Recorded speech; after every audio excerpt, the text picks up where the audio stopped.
Good morning, dear student of class 8. Today we are going to complete your lesson Jodish form. Page number 8 and page number 17 and page number 18 we are going to complete.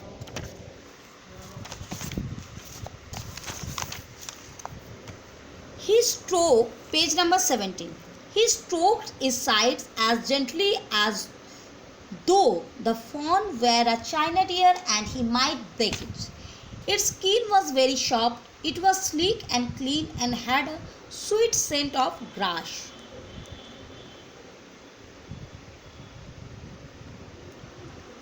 He rose slowly and lifted the fawn from the ground. Its legs hung limply. They were surprisingly long and he had to hoist the fawn as high as possible under his arm. Student, page number 17 को हम लोग पहले complete करें. He stroked his side as gently as though the fawn were a china deer. China deer means a clay deer that is easily broken.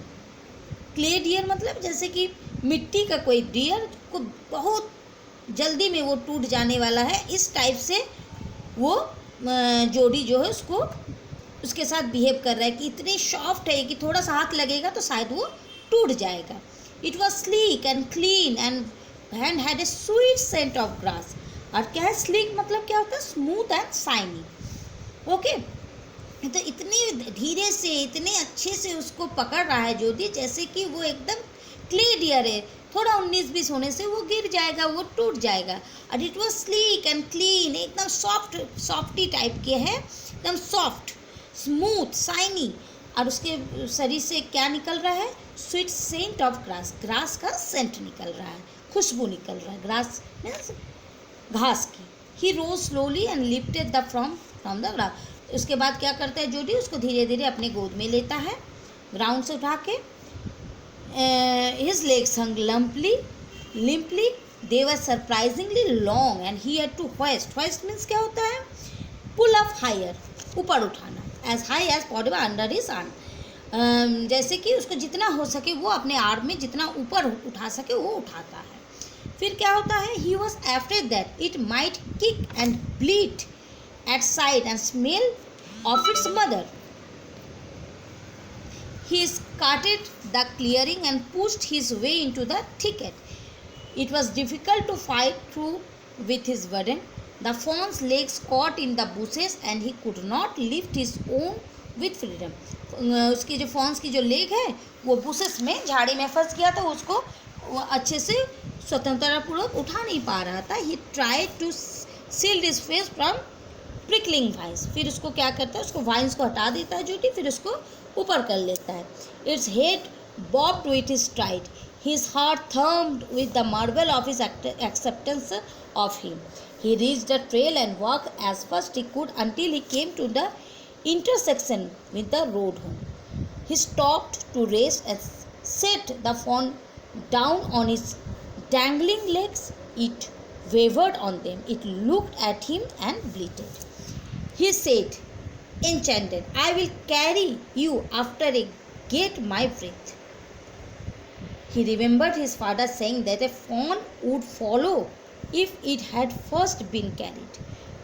फिर वो क्या remember करता है? उसके पापा की बात. उसके पापा क्या बोले थे कि fawn would follow if he had first been carried.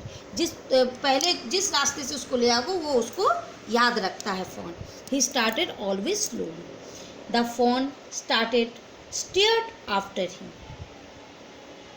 He came back to it and stroked it and walked away again.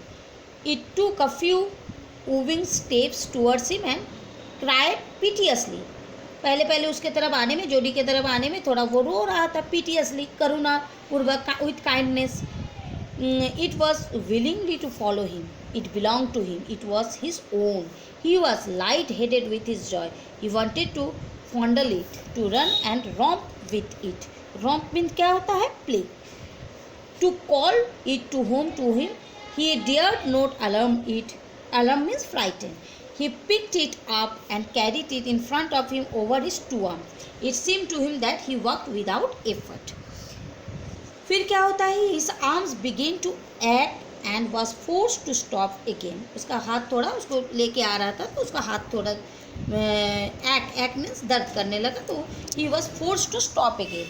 तो थोड़ा सा वो रुक गया. When he walked on, the fawn followed him at once. He allowed it to walk a little distance, then picked it up again. The distance home was nothing. He could have walked all day and into the night, carrying it and watching it follow. He was wet with the sweat, but a light breeze flew through the June morning, cooling him. इतने दूर से आ रहा था दोनों लोग तो वो थोड़ा स्वेट अप हो गया था, मतलब पसीने से लथपथा गया था. फिर हल्की सी ब्रीज मतलब हवा, जैसे जून की मॉर्निंग की हल्की हवा बहने लगी वो लोग थोड़ा क्या हो गए? ठंडा हो गए. कूलिंग दिन. The sky was as clear as spring water in a blue china cup. He came to the clearing. It was fresh and green after the night's rain. He fumbled with the latch and was finally obliged to set down the fawn to manage it. Then he had an idea. He would walk into the house, into Penny's bedroom. Why the fawn walking behind him? But at the steps the fawn barked and refused to climb them. He picked it up and went to his father. Penny lay with his closed eyes.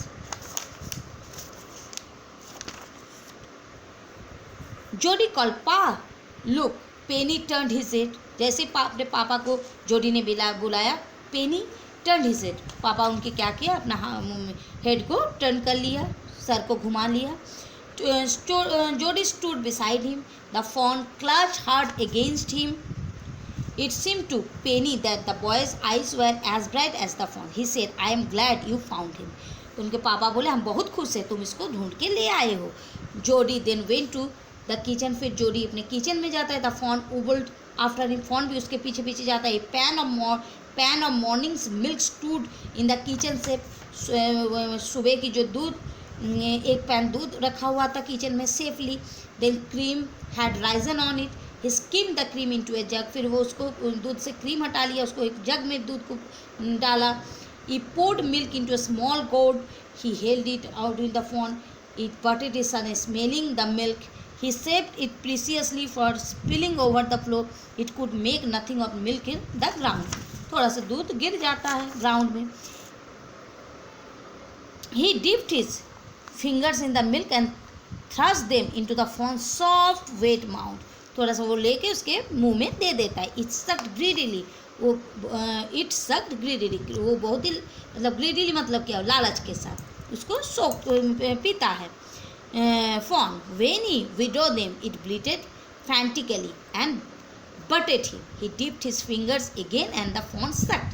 He lowered them slowly into the milk. The fawn blew and sucked and snorted. फिर वो क्या करता है? Fawn blew and sucked and snorted. नाक से आवाज़ करता है. It stamped its small hoofs impatiently. As long as he held his fingers below the level of the milk, the fawn was content. It closed his eyes dreamily. It was ecstasy. Ecstasy मतलब full of joyness. It was ecstasy to feel its tongue against his hand. Its small trail flicked back to the fourth. The last of the milk vanished in a swirl of foam and gargling. फिर बहुत जल्दी जल्दी वो last वाली दूध P लेता है. तो स्टूडेंट, ये था जोडी का कहानी. आप लोग दिस इज़ जोडीज फॉन की जो कहानी है, स्टोरी है, यहीं ख़त्म होता है. कल हम लोग नेक्स्ट डे हम लोग इसके क्वेश्चन आंसर को कंप्लीट करने की कोशिश करेंगे. Okay student, and good bye.